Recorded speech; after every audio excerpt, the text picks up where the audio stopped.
All right. Call this meeting of the Galt City Council to order. We're returning from closed session. Ms. Hood, do we have anything to report? No, the council convened in closed session regarding labor negotiations, but there was no reportable action. Thank you. Roll call, please. Councilmember Hewer, Here.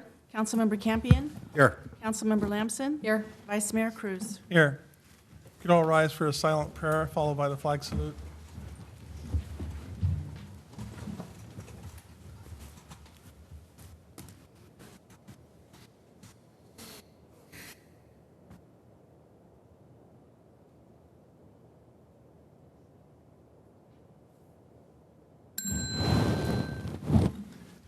I pledge allegiance to the flag of the United States of America and to the republic for which it stands, one nation, under God, indivisible, with liberty and justice for all.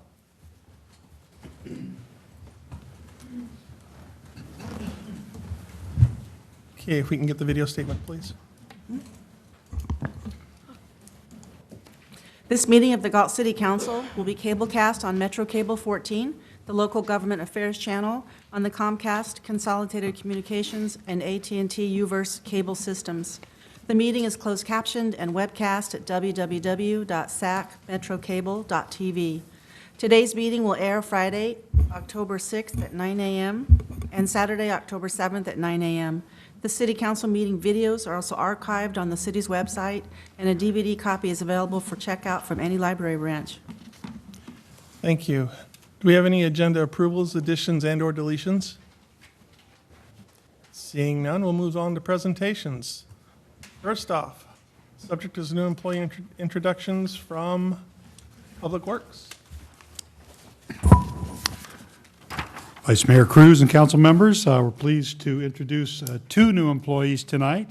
Both of them are new water system operators that are joining our Public Works team. And if I could have Miguel and Megan come up, I'll give a quick introduction of each of you, and then you're welcome, if you choose, to say a few words or to just wave and need a hasty retreat if you so please. First, we'll do Miguel Vargas. He's a fairly local product, born and raised in Lodi. He has prior experience working with the City of Galt for 5 years as a part-time employee in both parks and in our building maintenance and utilities divisions.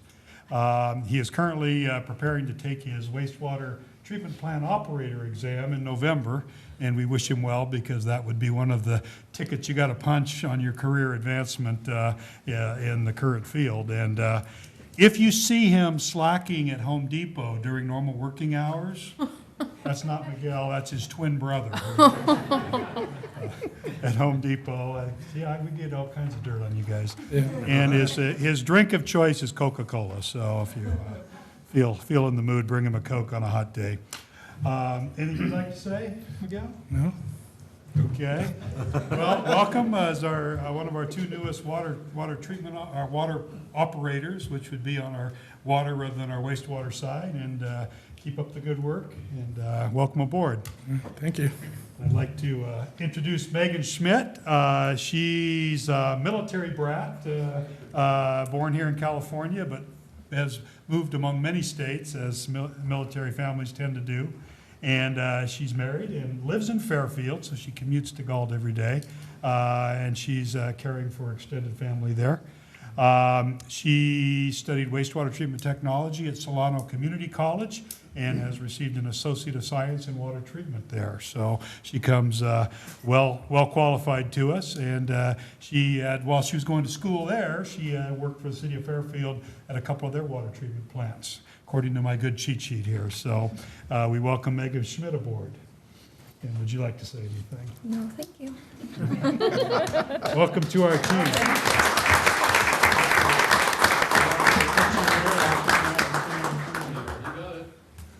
One thing they let me do. Mandatory, you keep your eyes open and you smile.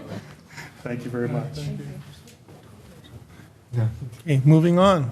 Police Department, Chief. But yeah.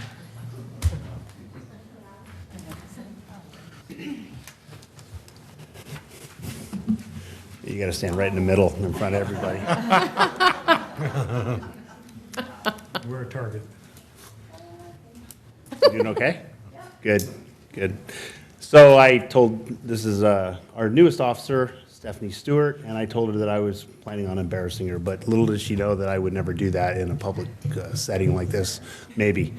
Don't believe it. So, this is a continued effort that we have been embarking on at the police department to only find the best, the brightest, the rock stars within the applicant pool. And so Stephanie comes to us, she goes through her interviews, and my first question to her when she came in and had to sit across the table from me is, there's no way that what you have on paper here is truly your complete and total background. There's no way. Nobody is this good. Nobody has this great of a background. Nobody is this eager to become a cop. And everything that I said no way to, I've been pleased. Excelled in the academy. She just graduated from the Napa Academy September 9th of this year, and got sworn in as one of our newest police officers. And she's in field training right now with Officer Flutie, with Corporal Flutie, and he's just doing, the team is working really well together, nothing but praise. And so it just reaffirms the efforts of our command staff, Steve Warren, who does all of our hiring, the assistance of Cora Hall, our HR director, helping out and trying to make sure that we screen all the applicants and only find the best. So, and what I mean by that, and I've said this before in a public setting, is we'll have 200 applicants, and if we get one qualified to be a cop, then I think that we're lucky. So I'm very, very pleased. Now, I get to talk about you. She's from Vacaville, right? You have an associate's degree. Liberal studies at Solano Community College, and you're working on your bachelor's degree. Sorry, I got a frog in my throat. So I asked her today, I said, so what do you like to do? And she provided me with this very, very, very, very brief list of things: dogs and being outside. And I was like, oh, come on, you got to give me something of interest, something that people are going to remember you by. And so I said, you have 30 minutes to come up with a really good list for me. And she didn't. She came up with my dream when I retire is to be on, what did you say, Kauai? No, it's Kauai, the beaches of Kauai. Is that on Maui? I don't know. I've never been to Hawaii. Watching sea turtles. So that's her lifelong dream, besides becoming a Galt police officer. So I didn't embarrass you. I'm really proud of you for your efforts in the academy. I want to publicly say welcome to our family. I know that you don't have any family, biological family here, but what you have here is standing with you here is your new family, this family of Galt. So welcome. Now you can get sworn in.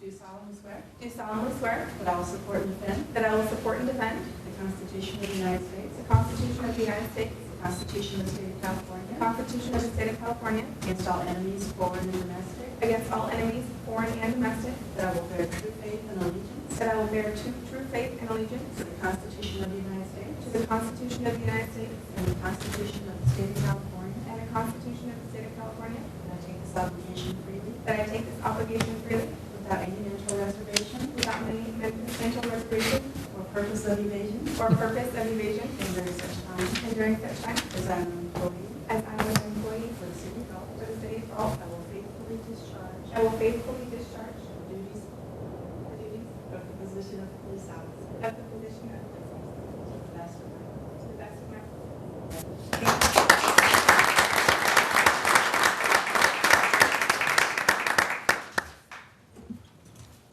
So I do have a few words to say.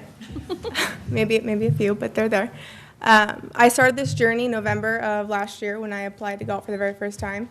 Galt was the absolute first department I applied for because it was the first department I wanted to work for. Went through my testing, everything was perfect. Went through background investigation, everything went perfect. Went to the academy. Having the mentors and having the staff by my side the whole time, pushing me through, telling me, don't be hard on yourself, because I do strive for perfection like we always do. But when I first stepped foot in the police department after I graduated, it was a completely different experience. They say a house isn't a home unless you have family in it.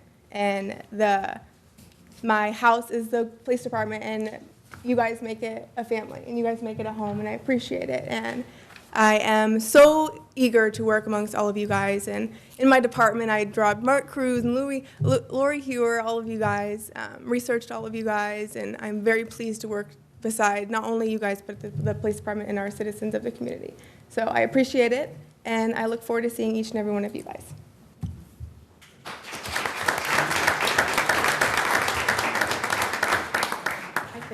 Yeah, we do this. Thank you. Someone pin the badge on her? Or no? I missed the badge. Oh, okay.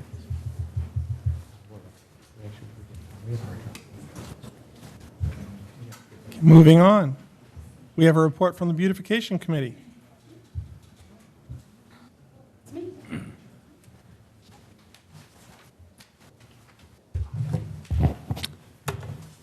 Good evening, Council. I am happy to make the Beautification Committee's annual report.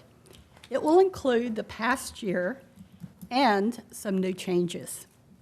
The report is based on the city's fiscal year, July 1, 2016 to June 30th, 2017. Therefore, the first part of the report will be based on the activities of the Beautification Committee 2016-2017. Whose members were Fatima Lopes, who is still a member. She's hung in there, and she's in the audience. Frank Duell, Fatima Ortega, Stephen Justice, and Chairperson Janine St. Clair. In addition to their selection of the Home of the Month, their big project was to enhance the school barn landscaping. The elementary school barn is in a residential area in Galt on the east side, and it didn't fit into the neighborhood.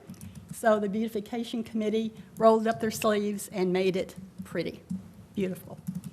The committee also every year decorates the lobby for Christmas, and they do a fabulous job to make the Christmas spirit come alive in our community. They also participate in community events, such as the Heritage Festival, where they're there to meet the public and tell them what they're all about, what it means to be on the Beautification Committee. Now, I would like to introduce the Beautification Committee 2017-2018. Darlene Brown, who could not be here, but Fatima Lopes and Amy Sandhu in the audience. And I am the chairperson, Barbara Payne. And I would like to say, if you counted, there's only 4. We hope this council will hurry up and fill up our vacant position because we need help. We have plans for the future. We have continued the activities of the previous committee, and we participated in the Easter extravaganza. However, there are some new changes.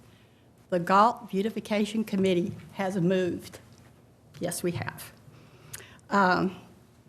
We are now meeting in the building department, in the community development department, and we're very happy with the change, and we're happy to be working with the staff there.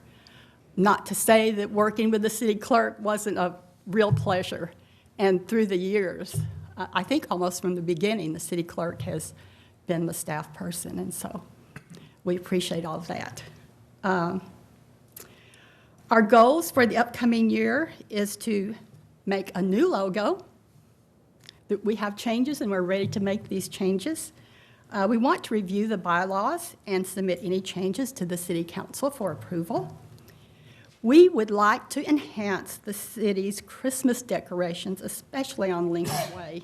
They're getting a little frayed, and we want to do what we can to make them look better. I would also like to thank Councilwoman Lapson for her discretionary money that gives us a good start on decorations for the Christmas, and thank goodness, since Christmas is just around the corner, we have that boost. Also, I appreciate her attending our meetings. I know she has a million meetings, but it's great that she's interested, and the rest of the council members are also invited to share your thoughts and your ideas for the beautification committee. A priority for the committee will be to reach out to volunteers in the community to help keep the parks, the streets free of litter, and promote pride in our neighborhood, in our homes, and our businesses. There is nothing that speaks more about a town than the visual appearance of the entire community. Thank you for the opportunity to make our town more beautiful, and I would like to ask you to remember Janine St. Clair and Evelyn Moore, who passed away this past year. They had given their time and their energy and their devotion to the beautification committee. Thank you. And I have detailed reports for you if you would like to pass those around.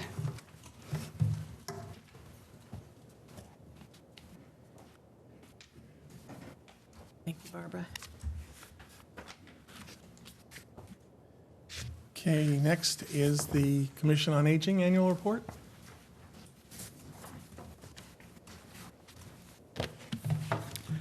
Good evening, Mr. Vice Mayor and members of the City Council. My name is Bob Belay. I'm a member of the Commission on Aging who has been tasked by Chairman Alvin Roberts to present his annual report to you. The following are the activities and issues that the Commission has been dealing with in the current year, 2017, and will continue to deal with in the coming year, 2018. 1, preparing a resource guide for seniors with basic information such as organizations, addresses, and phone numbers that seniors can contact if they have a specific need. The Commission decided that the best platform to accomplish this goal is to use the monthly resource calendar method. I provided you each with a copy of this particular calendar and will be ordering 200 more copies, and those will be available to seniors of our city at specific locations such as senior communities and organizations where we have access to the senior population, beginning November, December 2017 and into the new year. Second, we have been discussing the need in our city for a senior center and are looking in the direction of using the Senior Club as a platform for such a center. We don't want to reinvent the wheel, so to speak. It's a long-term project, and we are in the information gathering period, such as contacting and meeting with senior centers in the surrounding communities. Chairman Roberts is undertaking that task with members of the Commission's help and will establish a task force to work through this process by the end of this year. 3, we have been discussing the possibilities of conducting a health information fair geared towards the health needs of seniors. The Commission is looking for such a fair to happen in the fall of 2018, just in time for picking your new annual healthcare coverage. 4, we have been discussing the issue of wheelchair access to the Parks and Recreation Center, as well as other city buildings. This was brought to our attention by members of the public attending our meetings. We have been working with the Director of Parks and Recreation, Mr. Solis, as well as the City Manager, Mr. Eugene Palazzo. I believe I got that right. Both of whom have been very cooperative in addressing this issue. Our aim is to prepare a special report to the City Council on this issue when our project is completed in the next several months. 5, we have been working diligently on bringing the existence of our commission to the attention of the public by use of the local newspaper and are exploring other city platforms and or social media pursuant to city laws and guidelines. The idea is to let the seniors of our community know our mission, entrusted to us by you, the City Council, and inviting them to attend our monthly meetings. I, on behalf of the Commission, was successful in establishing a monthly column dedicated to the Commission on Aging on issues affecting our seniors in the Galt Herald, and we thank the Herald editor for this opportunity.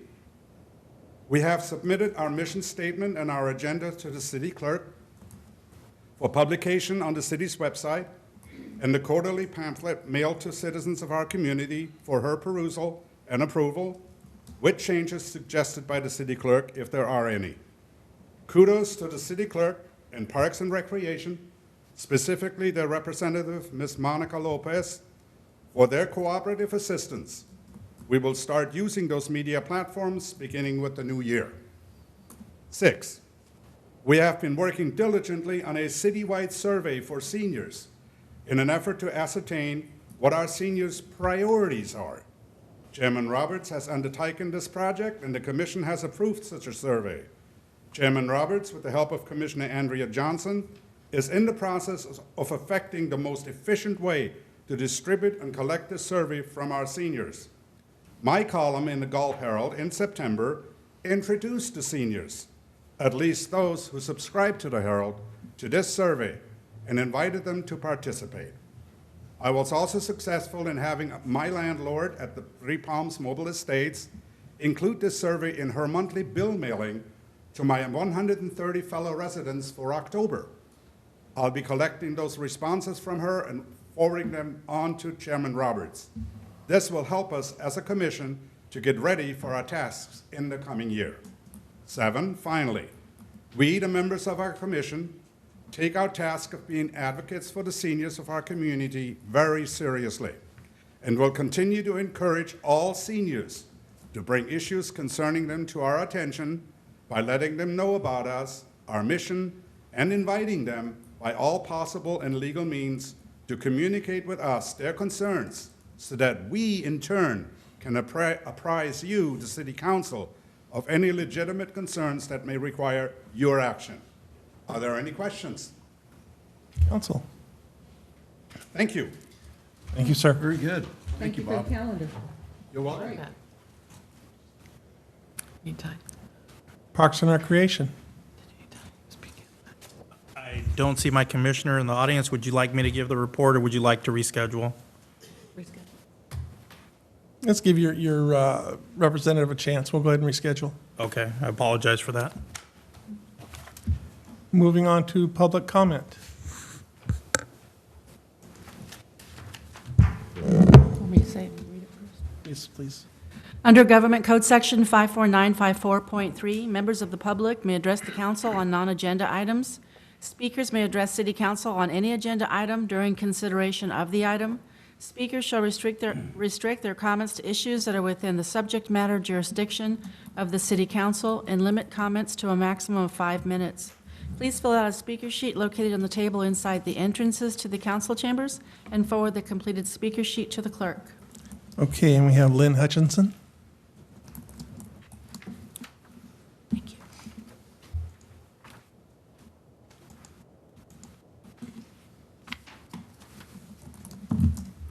Vice Mayor and council members, nice to see you again. It's been a while. We've all been touched by someone close to us that is affected, who's been affected by this disease, and that disease is cancer. It's curable with all of our support. Galt Police Officers Association and the Galt Police Department Civilians Association chose to support Breast Cancer Awareness Month by purchasing 1,000 pink patches.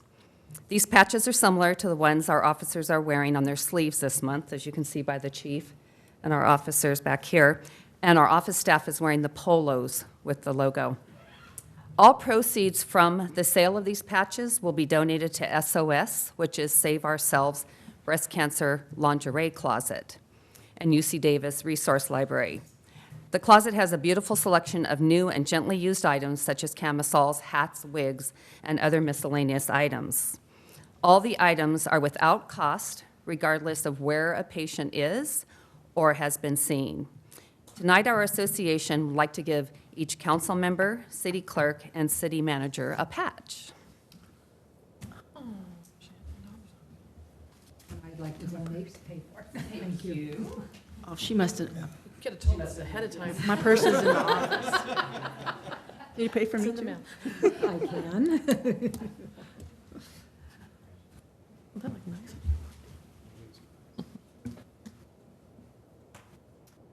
Thank you.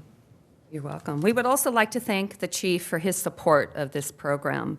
If anybody is interested in purchasing a patch, they're just $10, and they are available at the police department. We hope that we're going to sell, we gave every employee one, so we're hoping that we're going to sell 850, 900 patches and have a great check for SOS. Thank you. Thank you, Lynn.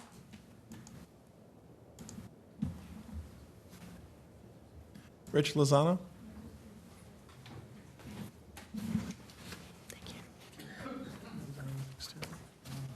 I promise I won't use 5 minutes. I just want to, first of all, Vice Mayor Cruz and council members, thanks for having me here. I'm just here to tell you that tomorrow night, the Cosumnes Community Service District Board of Directors are going to meet here in the council chambers, and I'd like to invite all city staff, council members, and the community to come out and kind of see what's going on with the CSD, and there will be some informational items that are relevant to the area. So this is our first attempt at bringing the CSD down to Galt a little bit so that our neighbors here have a little closer access. And I look forward to, in the future, continuing that practice maybe a couple of times a year just to give our folks an opportunity to come and see what we do. So that's all I have, and I invite you guys out tomorrow at 6:30, sorry. 6:30? 6:30. Thanks. Okay, thank you. Okay, moving on to the information consent calendar. Can you read the items, please? Minutes of the regular meeting of September 19th, 2017. Receive and file warrants for the period ending September 19th, 2017. Galt Commission on Aging. Treasurer's report for period ending August 2017. I have a motion to accept. So moved. I have a motion by Councilmember Lampson and a second by Councilmember Campion. Call for the vote, please. Councilmember Hewer. Aye. Councilmember Campion. Aye. Councilmember Lampson. Aye. Vice Mayor Cruz. Aye, unanimous vote. Moving on to scheduled matters. Industrial Park Expansion, Annexation, and Pre-Zone Project. Mr. Arias. Thank you, Vice Mayor, and good evening. Chris Arias, Community Development Director. The item you have before you is the Industrial Park Expansion, Annexation, and Pre-Zone Project. We'll be asking Council to approve the resolutions adopting the CEQA Initial Study and Mitigated Negative Declaration, also the resolution approving the annexation, and also introduce the pre-zone for the project.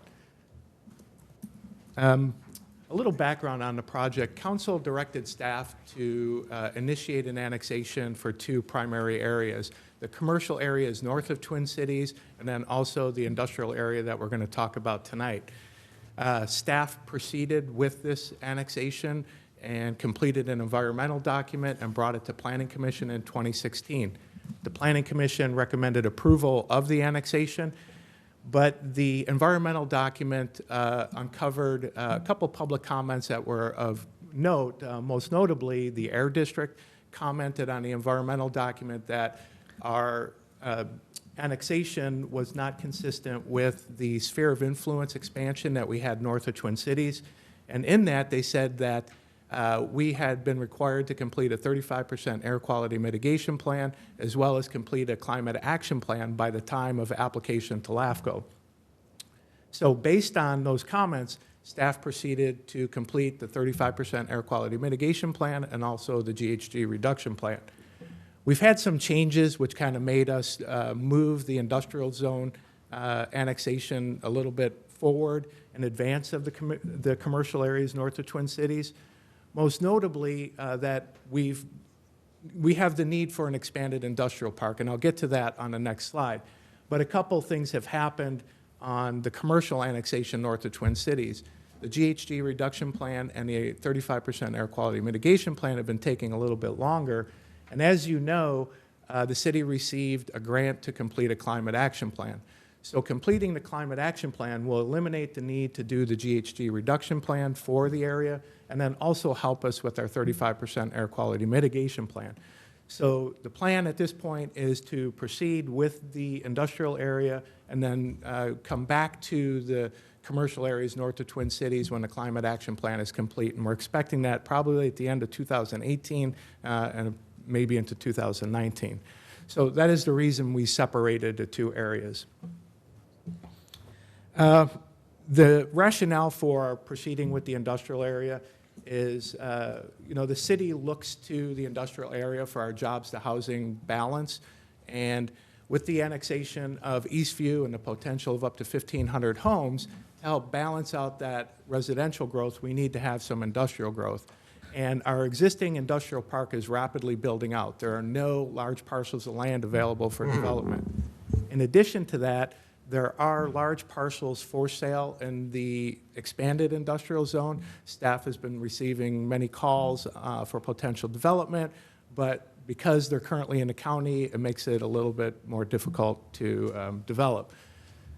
So that's why we proceeded more rapidly with the industrial annexation. And as you know, we can get sales tax benefit and certainly property tax benefit from the properties in the industrial zone. The project will require a pre-zone, which will ultimately become the zoning for the site. The zoning will be consistent with the general plan.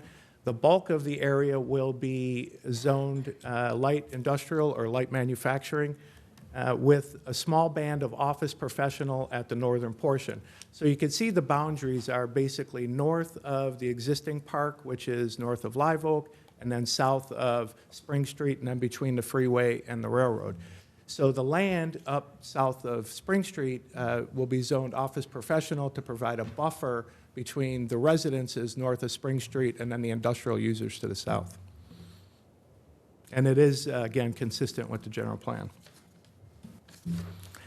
Typically, annexations are driven by private development. The city is spearheading this annexation for the reasons provided, and also to give us control over development.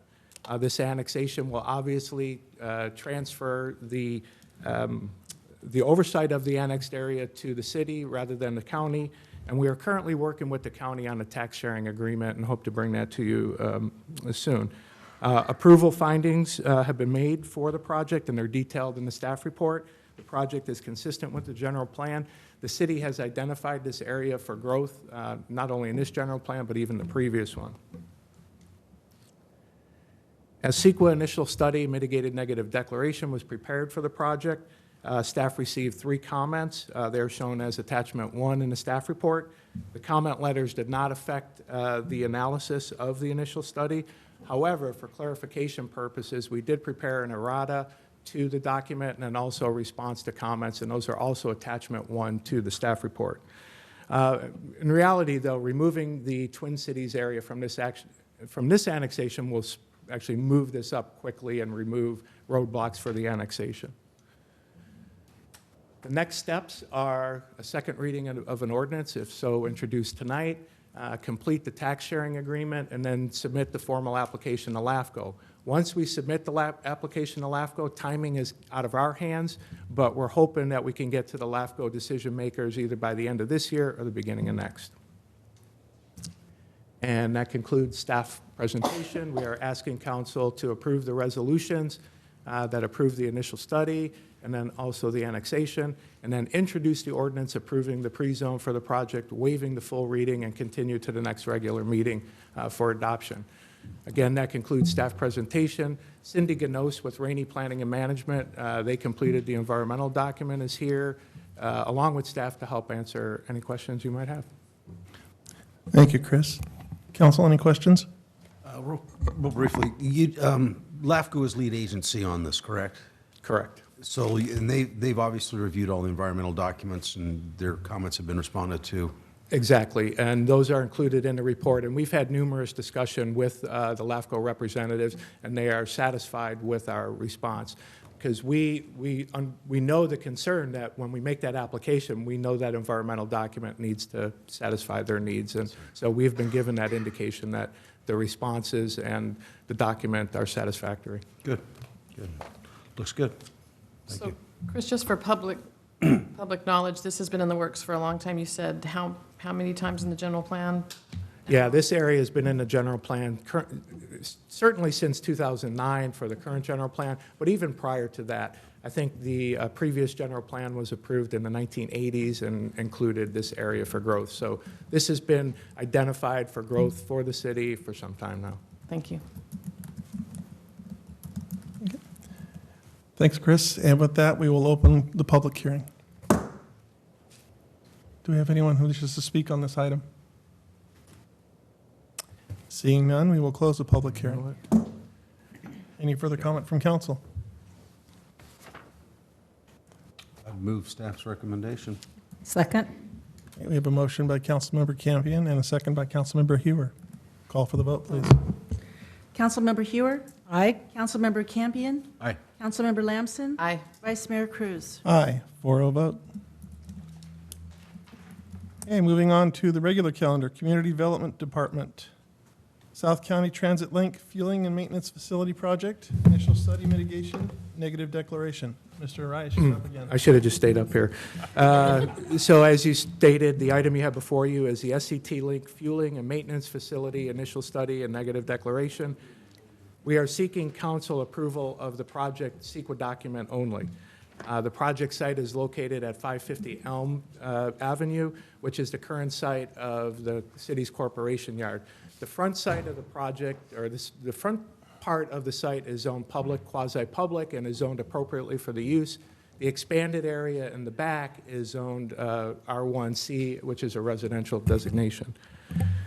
The City of Galt received a $3.3 million grant from SACOG for an expansion of the city's existing courtyard. The goal of the expansion was to continue, or to combine the city's parks and rec along with the Public Works Department yard facilities, along with the South County Transit bus services into one site. The site plan for the initial study shows demolition of existing structures, the construction of a new office building, covered bus parking, open vehicle parking, a fueling station, and miscellaneous storage facilities. Noise mitigation for the site includes a 12-foot noise barrier around the perimeter of the site. Access to the site is from a single driveway on Elm Avenue. It's the existing entryway into the site, and emergency access will be off of Poplar. The project incorporates mitigation to bring impacts to a less than significant threshold. As mentioned in the staff report, staff is moving forward with this environmental document to meet the timelines associated with the grant. There are no other project approvals being sought at this time. The site is a little bit less than ideal. The nearby residences and the limited access make the site somewhat of a challenge. Staff is hoping to transfer the funding to a more suitable location if approved by SACOG. The project will require a general plan amendment, rezone, and design approval as shown. If that site is ultimately chosen for the use, this approval will come back to Planning Commission for a recommendation for approval and then back to City Council for final approval. We did have the mitigated negative declaration was published for public review. We've received a couple comments. None raised any concerns that were not addressed adequately, and I believe those are included as attachment 1 to your staff report. And that concludes staff presentation. Again, we are asking City Council to approve the resolution adopting the project initial study mitigated negative declaration. Thank you, Chris. Council, any questions? Motion to approve? Oh, wait, hang on. We do have one public comment. Colleen Hurley?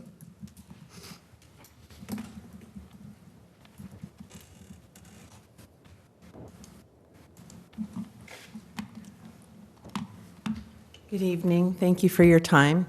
My name is Colleen Hurley, and I live in the 300 block of Oak Avenue. My property will not be completely adjacent to the fence around the project. It's across the street. So I have 3 questions, basically. I don't know whether you'd like me to do one at a time or throw all three out? Which would you prefer? Throw them all out. Throw them all out, okay.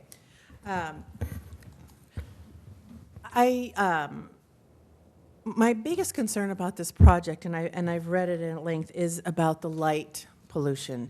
The reason why I'm so concerned, and all of my neighbors are as well, is that we live down the street from where BMD is, which is a lovely, wonderful company. However, if you've ever driven north on Elm Avenue at night, you can see that the lights are blaring, and just my friends that live down at the end of Oak Avenue are constantly complaining about the bright lights that come into their houses, into their yards.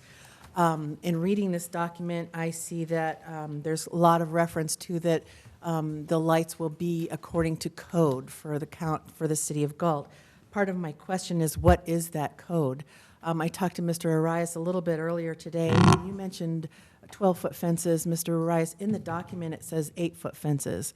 One of my concerns is that if you were adjacent to that 8-foot fence, I think that it might mitigate the light, but we're across the street, so just basic, I couldn't figure out the algebra today, but it seems like that an 8-foot fence would not prevent the light from going across the street and beyond. So my question is, what is the code with lights? The part of that is also, if it turns out that it's not according to code, what is our recourse? If we were to say it doesn't appear to be a code, would the code be enforced? Would the city or South County Transit be forced to change the lights? Because I didn't see that happen with BMD, so that's my big concern. Maybe Chris can respond to that. Yeah, I can't speak to BMD. I know they do have some outdoor storage facilities that requires outdoor lighting, and right. I don't know the process in which some of that came in.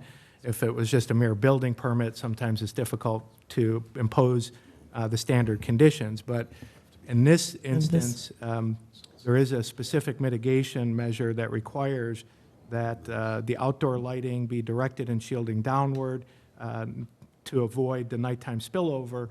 But we can specifically then require a photometric, which the numbers we look for is 0.025 foot candles, no greater than 5 foot outside the property line. So they are required to provide a photometric that will give us that numbers. And then we can look at the fixture type to make sure that they're shielded and focused inward and not focused outward. Okay. So there is a process for us to see that.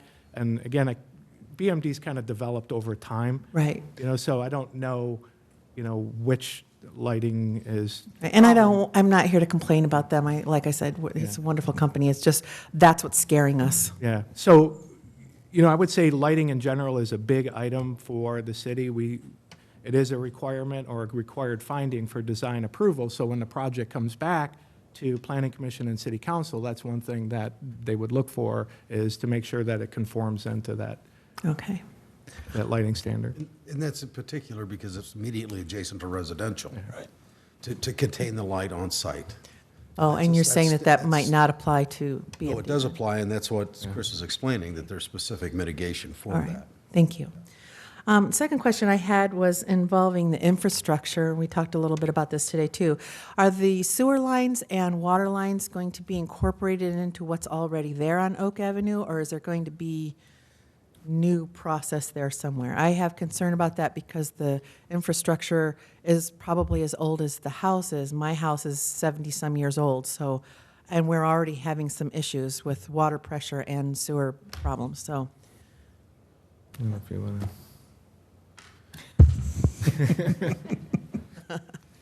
Vice Mayor, Council, Mark Clarkson, City Engineer. We look at that we'd probably bring the utility controls out to where they're existing right now, and that's out on Elm Street. On the sewer, it's right next to a lift station, so it would not impact the sewer. On the water, we have large enough mains. This is going to be a small water usage. It's not overall a lot of water being used there, so should not impact what happens on Oak. Great, thank you. Last question. With the rezoning of the southern parcel of this to the public, quasi-public, that won't affect zoning of other parcels around there immediately, right? No, no other properties will be involved in a rezone, so they will retain their current zoning. Okay, thank you. Thank you. Thank you. And we currently have a motion on the floor by Councilmember Hewer. Do I have a second? Second. Second by Councilmember Campion. Call for the vote, please. Just one moment. Go ahead. We are still currently looking for a possibly a different site, correct? Well, I'll take that on. I mean, I know we're going through with the process. This because we have a site grant and this is adequate, but it's not optimal. And both access and size and awkward shape are putting us through some rather extensive design considerations to make it work. We've had preliminary contact with the elementary school district and more recently with the high school district. And we're going to be convening further discussions with them as to possible joint operation of a bus maintenance facility that would serve not only the city's transit needs, but also school bus parking, washing, maintenance needs.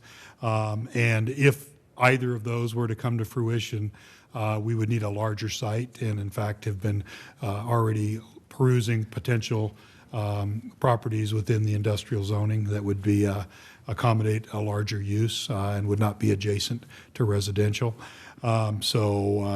Basically, the hurdle for tonight, if this is approved at your pleasure, would keep our $3.3 million grant alive, and then would give us time. It's a PTMISEA, which is a very long acronym for public transit funding, but it's on its very last extension and very last legs, and if we fail to meet the milestone of adopting this prior to the middle of this month, That's through then SACOG? it's through SACOG and Caltrans, and then that money would roll back to other programs. So our goal would be to work on a parallel track of approving the environmental, and we would continue with preliminary further site design here, but in parallel, we'll be talking with the school districts about a possible expanded project at a different location. Then, of course, we'd have to circle back to SACOG and Caltrans and look for permission to move the grant from one site to another. So this is more or less a CEQA Hail Mary. So since Vice Mayor Cruz sits on SACOG, I hope he would help us. I've been pushing it hard. You can ask Mr. we never. Winkler. Sir, did you have a question? I'm sorry. You can come right down here, please, to the microphone.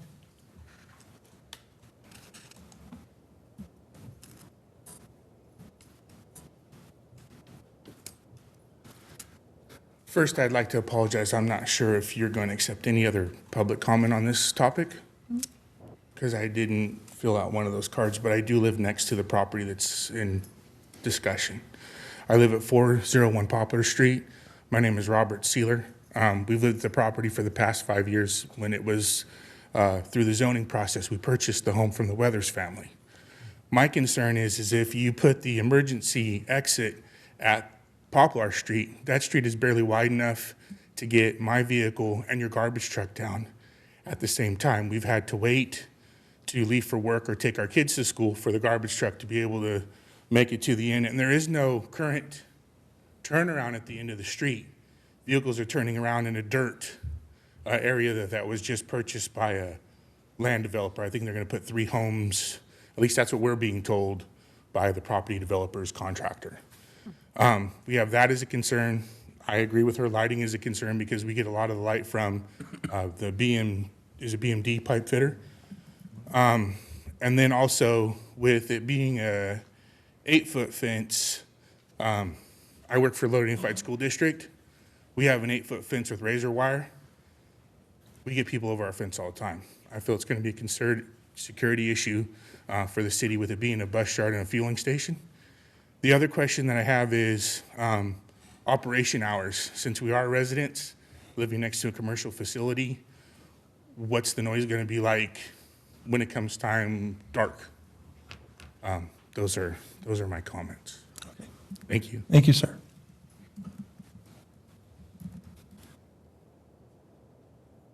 Okay, I have a motion by, did you want to address this, Mr. Arias, or? I do, just to address the 8-foot, 12-foot wall barrier, the mitigation measure calls for a 12-foot wall. The site plan that is and the document itself may show an 8-foot, but because there's mitigation to show 12-foot, they will be required to do the 12-foot wall. And I don't remember his other question. Well, the issue was access. Oh. This is an emergency access and would only be used in those cases. Yeah. The emergency access would only be used if there was some kind of a train or car accident or something that would block Elm Avenue. I've been here 5 years and have never seen that occur. And in the event, maybe there would be a train on the siding and a fire. It would be a second way into the facility. If the main entrance was blocked, it would not be used for day-to-day. As far as the business hours, neither the transit service operates night hours, nor do the school districts, which are busing students during the daytime hours. There would be an early startup. The Commuter Express bus runs an early bus, and 1 or 2 of the little hopper buses for dial-a-ride that might start at approximately 6 to 6:30 a.m. But other than that, most of our bus service is going to be during normal daylight business hours. And there is some development proposed in that area. At the end of Poplar, close to the railroad tracks, there was a lot split a couple years ago for someone to build another single-family home in the back. And then at the front end of Poplar, there was a larger parcel that was recently subdivided into 3 lots where the existing home will stay and then 2 additional homes will be built. So there is some proposed development in that area. Okay. I have a motion and a second. Any further discussion by council? Call for the vote, please. Councilmember Hewer? Aye. Councilmember Campion? Aye. Councilmember Lamson? Aye. Vice Mayor Cruz? Aye. We have a 4-0 vote. Moving on to Public Works Department. Award of on-call contract to R3 Consulting Group for solid waste consulting services. Mr. Winkler. Vice Mayor Cruz and council members, we're recommending that you adopt a resolution that would authorize 3 actions tonight relative to ongoing solid waste collection services agreements. The first action would be to authorize the city manager to execute a consultant services agreement with R3 Consultant Group in an amount not to exceed $75,000 for initial consulting services. 2, that you'd authorize a supplemental appropriation of $25,000 within the Fund 48 Solid Waste Enterprise Fund for the net city costs associated with the R3 consulting contract. And lastly, that you'd authorize the city manager to negotiate supplemental terms and conditions for consideration of a long-term extension or successor agreement to the city's current collection services agreement with our current collector, Cal Waste Services, and to bring those back for further consideration by the council.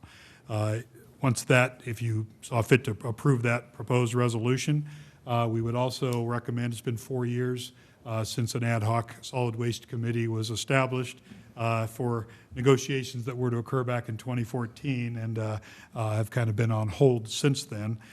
We do now have a new proposal from Cal Waste, and we feel they're a good company that's worthy of taking a good look at their proposal, and the consultant services agreement will allow us to thoroughly review, vet that for best practice and for some of the changing and evolving legislative mandates that we see in our future as a city. And so we would suggest that you might want to reappoint current or alternate council members for a committee of 2.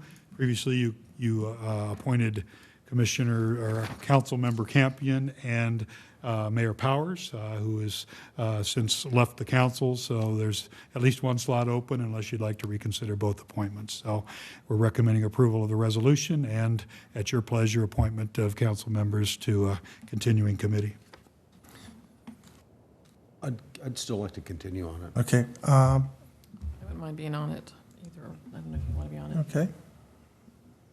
Well, let's get this adopted first. Do we have any questions from council? No. We do have 1 speaker sheet. Jack Fiore.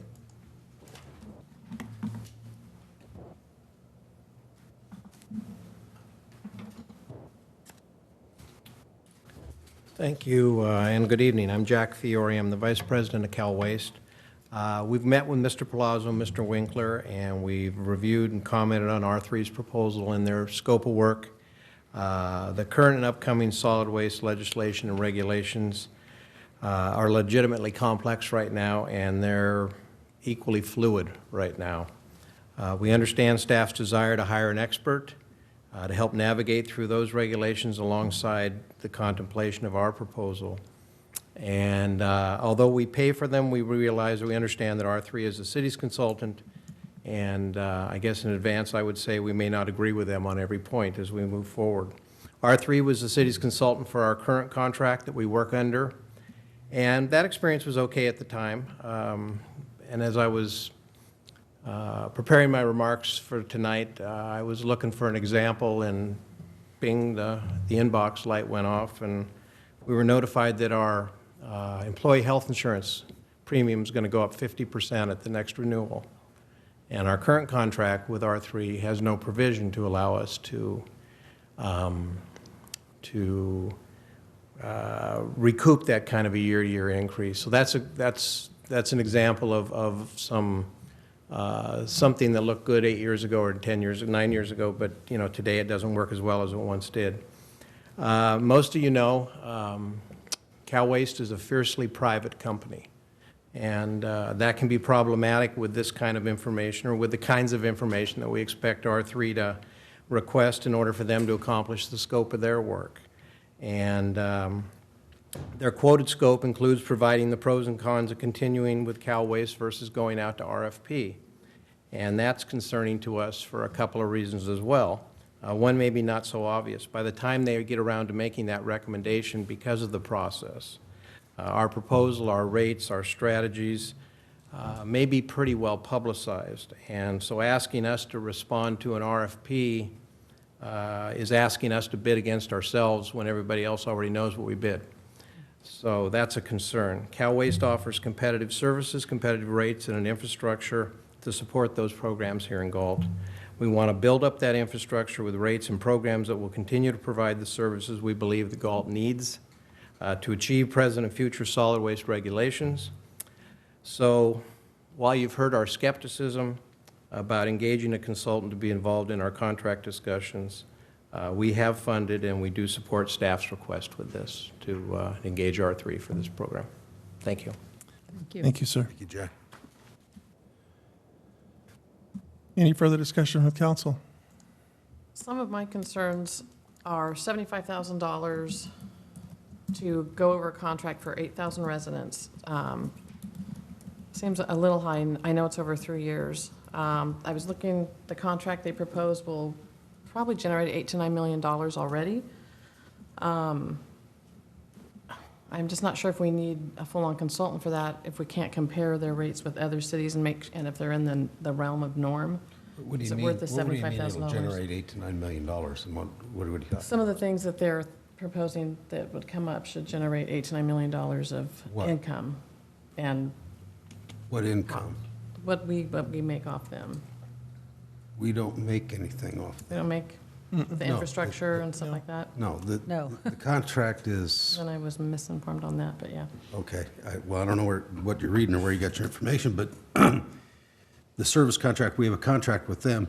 There are certain costs that they pass through on that contract, and those costs then are what are represented as the rate to the ratepayer. So there's no profit or $8 to $9 million profit. That's kind of what I was hearing you say. Benefits. So you could probably answer that. Have we gone this route before? Yes. $75,000?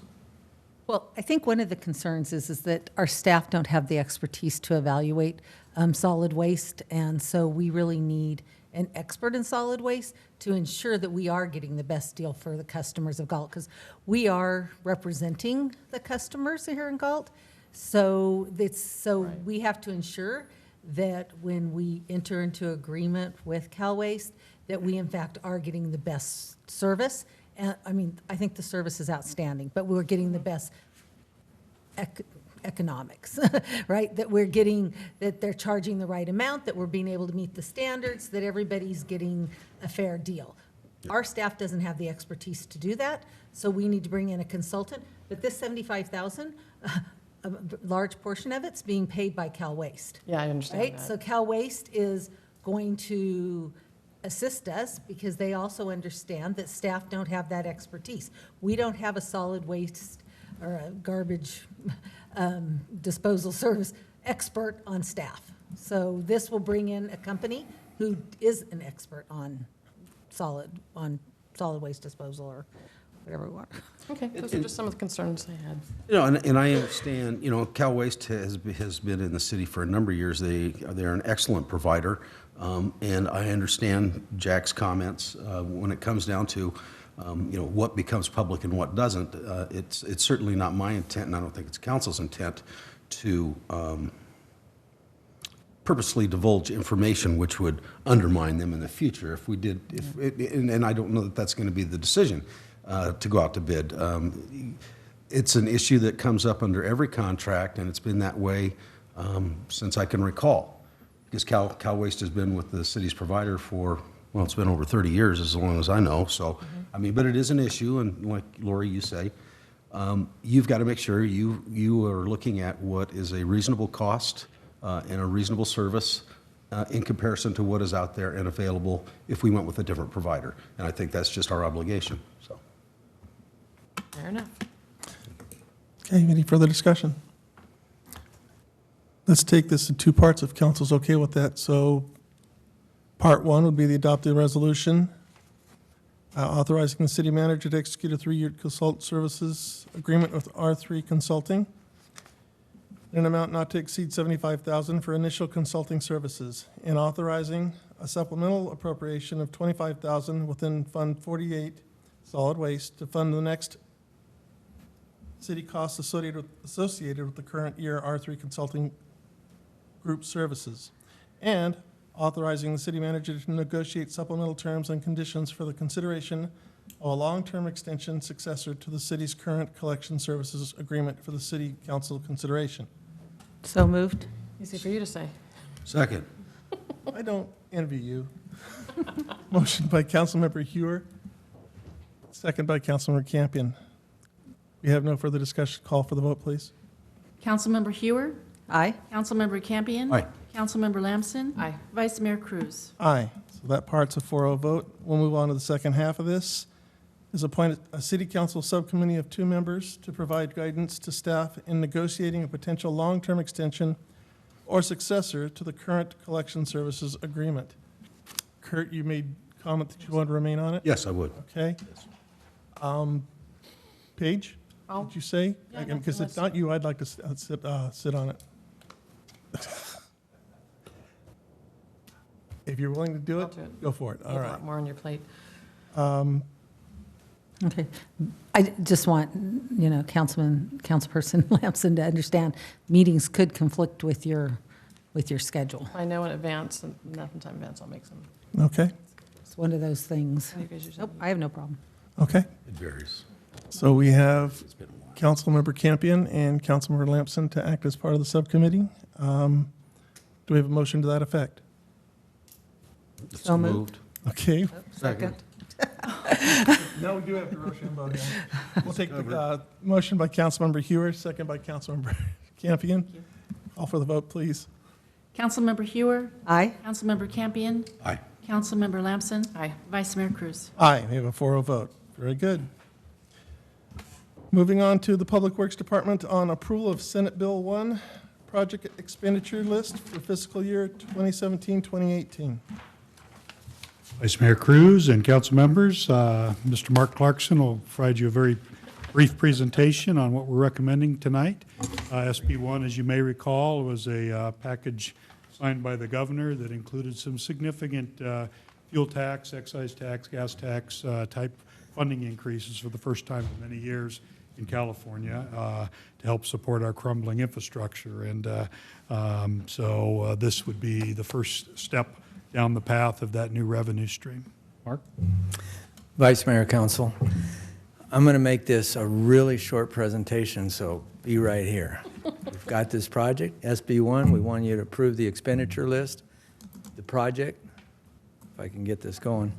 It's the SRTS project and bicycle rehab and lane improvements out there. It's about a $6 million project.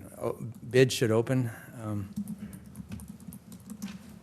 I have so many bids opening, I don't know if it's opening this week or next week. I have a lot of bids opening. So, but it's opening really quick. And it's going to be around $6 million. And what we did, we had a short time. This state put out information to everybody and said, get your stuff into us by the middle of October so we can have a, decide who's going to get what on their projects. And our funding for this portion of the SB1 will be about $200,000. And so we know we had this project. We had about $2 million of reconstruction on this project, which included dig-outs and pavement repairs and such like that. And that's exactly what the SB1 funds are supposed to go through for. So we put the $200,000 on this, reduced our Measure A funds by about $200,000, and we're here to request you to approve that. Questions? So then those Measure A funds would become available for other projects? Correct. Yeah, maybe just for context, why would we want to swap those out is there are some strings attached to SB1, including reporting requirements, as we also have with Measure A. But the difference is we have to put up signage, and sometimes maintenance projects, you know, slurry seal that's all over there. How many signs do you put up? Where do you put the signs? So the thought would be for this first year filing, which they gave us about 3 weeks to put together a list, we said, well, we can spend it all on a match for one project and only have to put up signs at 1 or 2 locations. And so that was an easy pick. We'll be coming back to you annually with project lists for future year funding. The Measure A funding is a little more generic to road and transportation needs and would probably be better fit for our maintenance programs, slurry seals, pothole repairs, that sort of thing. We have those needs. Lots of those. Okay. Any further comments by council? This is very exciting, and I like what you said about the contractor not getting in the way and working on hours when people are trying to get to the schools, and since this will be really affecting the schools and getting there, so appreciate that. Absolutely. Okay, if I see no further comments, do I have a motion? Motion to approve? Second? Motion by Councilmember Hewer, second by Councilmember Lamson. Any further discussion? Call for the vote, please. Councilmember Hewer? Aye. Councilmember Campion? Aye. Councilmember Lamson? Aye. Vice Mayor Cruz? Aye, so we have a 4-0 vote. With council's discretion here, we do have our representative from Parks and Recreation Commission, if we would like to hear that report. Council. Sure. Absolutely.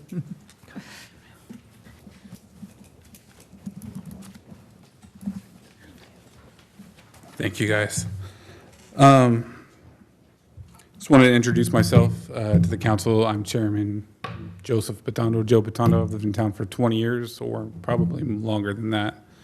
I know Mr. Cruz has known me since I was a very small lad. It's been an honor and a pleasure to be the chair of the Parks and Rec Commission. I've been the chairman of the commission for this last year for 2016, 2017, and I'd like to present our annual report for you guys. So this year, the Parks and Rec Commission, we discussed several things. Some of the more notable things, we made a recommendation to and voted to exclude any marijuana or medical marijuana from the Barbara Payne Community Garden in their MOU, and to give the Eagle Scouts the go-ahead to approve the 12 by 12 foot grape arbor that was built out of redwood and attached to the cement out there at the Barbara Payne Garden. Let's see, what else? One of the things I think we had the most fun with was discussing and making recommendations for the community for the park playground replacement out at Community Park. I know my kids are out there a lot. You know, it's been out there for a while and it needs to be replaced. We're pretty excited about the baseball themed design plan and stuff that we've recommended. I would like to thank my fellow commissioners, Co-Chair Kelly Keegi, Angela Prado, Commissioner Janice Williams, and Commissioner Chris Smith. Special thanks goes out to the Parks and Rec Department, especially Armando Solis. They've worked very hard this year. It's been a great improvements over the parks, I think, since, well, as long as I've been going out there, taking the kids out there and playing. So I appreciate the time. Thank you very much. Have a good day. Thank you, Joe. Thank you. Thank you. Okay, moving on to communications. Do we have any? No, I do. City Clerk's report. I have nothing tonight, thank you. Okay. Comments by staff. We'll start backwards here. Kimberly? I have nothing, thank you. Gene? I do have one item to report out and give the city council an update on our county transit occupancy tax grant that we applied for to the county. We had 3 projects that we put in the mix. Our wayfinding signage, our half funding of our recreation coordinator, and Walker Park. And there were 149 eligible applications. The county decided to fund 31 of those, and regrettably, we were not any of those that were funded through that program. However, the county was happy to inform us that Supervisor Natoli has chosen to make a contribution to our wayfinding signage program from his discretionary TOT program, funding an amount of $19,377.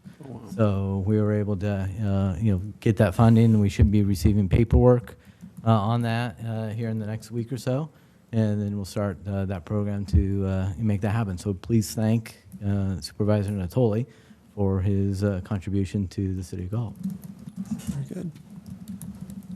That's all I Chief? had. So I have a couple of items. Tomorrow is National Coffee with a Cop Day. So tomorrow at 8:30 to 10 at McDonald's on Pine Street. We are partnering with the McDonald's Golden State Restaurant Group, and we will have our staff out there to meet with the public. This is our first Coffee with the Cop. It won't be our last. Coffee with a Cop is a concept that was developed in Southern California, and what it is there's no agenda. We're just going to go out there, the citizens are out there, we'll chat with them, and there'll be a number of different members from my staff that are going to be out there to answer any questions that people might have. This past Sunday, Vice Mayor Cruz and myself were out at the 2017 International Kabaddi Cup. It is an ancient Indian sport, and the Sandus invited us out, treated us like royalty, and it was amazing to watch. And so the biggest shock to me was these athletes that were out there made me look tiny. And I was asked if I wanted to go out and participate, and there was just no way. Those guys were huge. Also on Sunday, we had a team that was out in Elk Grove for the End of Watch Deputy Jeff Mitchell Memorial Wiffle Ball Tournament. That was the 9th annual. It's a fundraiser to help with the fallen. So we had a team out there. On October 18th we're starting up our speaker series again, and Sacramento District Attorney's Office is going to be doing a presentation on human trafficking in our area. So that's October 18th from 7 to 8 at the police department. And lastly, October, as you all know, is Breast Cancer Awareness Month. So last year, staff approached me about the Pink Patch Project. It's a tongue twister. And but it was too late to get involved. So this year we got involved. You can see the patches on my shoulders and the other members of the department that were here earlier. And so we at the police department, it's voluntary. Officers at their own expense take off their old patches, put on the new ones, wear them through the month of October to show support. And then the unions, both the sworn and professional staff, both with their own money, purchase those patches that you heard about earlier, and they are selling them. They're a little different. They have a black background, and these have the royal blue background. But on top of that, we also have T-shirts. The professional staff wearing polos. We have pins, and then all the patrol cars. We have ribbons from the antenna. A lot of public comment came out when we posted it on social media, and one or a couple of them were interesting about supporting other cancer research. And so the last comment I wanted to make is that this project is a nationwide project. We are just simply participating in that nationwide project. We do many, many, many other things throughout the different months of the year to help support other research projects, community events, people in need. But this is just what we're doing for the month of October, and the efforts from the police department have just been absolutely amazing. The support is absolutely amazing. You saw a small cross section of the department here tonight, and how many of them are participating at their own expense. So anyway, thank you. The coffee in the morning time? The coffee tomorrow morning is from 8:30 to 10. 8:30, 10. And like I said, it'll be the beginning of many. We have a lot of plans. It was interesting as the McDonald's group reached out to us.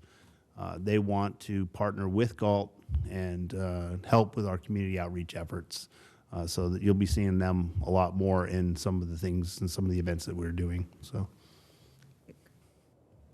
Thank you, Chief. Armando? Cora? Mark? Thank you. Steve? Couple of quick construction updates. We have a lull in activity on 4th Street. We're not done processing some change orders. We're waiting on streetlight poles to be delivered. They got tied up in some hurricanes, and so those are a little delayed, and we're going to hopefully see some work. We're also evaluating trees and getting an arborist to spend some time with us out there. And we'll be coming back with further recommendations on that. But probably a couple weeks before we see any major activity, and then a rush of activity to get it done before it rains. We've got some all-weather surfaces to put in and overflow parking type things. So more to follow. Commencing tomorrow, if the contractor, the developer's contractor, will be out working on the beginning of some new median openings to allow left turns in and out of River Oaks, and that work was a condition of approval of their recent map, and so there will be some lane closures intermittently over the next month or so, both north and southbound on Carillion, probably the inside lanes nearest the median, but there'll be one lane open other than a few efforts when they have to move equipment and things, and they might have to use flag control, but generally one lane in each direction will remain open. Lastly, we've got some new equipment to help our staff be more efficient and do some things we've been unable to do, parked in the parking lot for the public to see, as well as some council members visited earlier, but they'll remain there after if anybody would like to take a look. We've got a new large wheel loader for the wastewater treatment plant and a new small compact skid steer unit for our sludge beds, and a new bucket truck. Well, it's a used bucket truck that we got a phenomenal deal on at about a third of budget that would have been the exact vehicle we would have specified, found it at an auction and had it inspected and certified as being suitable for city use. And so we'll now have the ability to do some of the things that tree trimming and light replacements in parks and things that we used to have to contract out. Very good. Chris? Emily? Okay. Lori? So I'd just like to recognize, and he left, the 90 years of Cal Waste, and I know myself and a number of council members and the chief and the city manager all attended their birthday celebration. They're of 90 years of a family-owned business, which is amazing in this day and age. It was a wonderful event. So attended that on the 20th. And Library Authority on this week. I attended Library Authority on the 28th and received a presentation by our staff regarding the plans for our library expansion. So I assume they'll be coming back to us, hopefully at the next Yeah, meeting. I apologize for the surprise. We're starting our outreach to our stakeholders, and obviously the Library Authority is the biggest stakeholder. But as the owner, City Council will have the final say on decisions. We're actually setting up a meeting for our ad hoc library committee, which you also serve on, to give you a similar briefing and talk a little bit about financing and where we're at with that. So I did share with the Library Authority that we currently have no identified financing or identified source to be able to build the expansion, but that we greatly appreciate Supervisor Natoli providing us the money to do the plans. So we're in the planning process, and hopefully we'll have an identified funding source that we can work that out. Okay, that's it. Thank you. Thank you. Paige? Oh, okay. I would like to remind everyone, Commissioner DePrado asked me to remind everyone to come out to Liberty Ranch High School football field Monday at 7:30 a.m. It's a groundbreaking to finish the stadium, because the stadium's already started. So they're going to get started on that with our Measure E money. Kiwanis will be celebrating the 25th anniversary Thursday at Barsetti's. All are welcome. And last night at the Youth Commission, Mr. Clarkson gave a very inspirational talk to the youth about public works, and they were concerned, if any of you have any children that go to Liberty Ranch and drive down Marengo, it's a little tight. And some of the bushes were growing wild and getting in the children's way when they were walking. They felt unsafe, and Mr. Clarkson took on that, and he's going to take care of it. So thank you very much. That's it. Kurt? Well, I enjoyed myself at the FFA booster dinner Oh, a yeah. couple weeks ago. It was a little bit longer. Street, what's it called? And I forget what the... Farm to Fork. Farm to Farm to fork. Fork, Farm to Fork. It was actually very good. A little warm before the sun went down, but after that, it turned out real nice, and it was a good event. So the other council members out there as well, as well as the manager. Awesome. That's it. Okay, well, I have nothing else, and with that, this meeting is adjourned.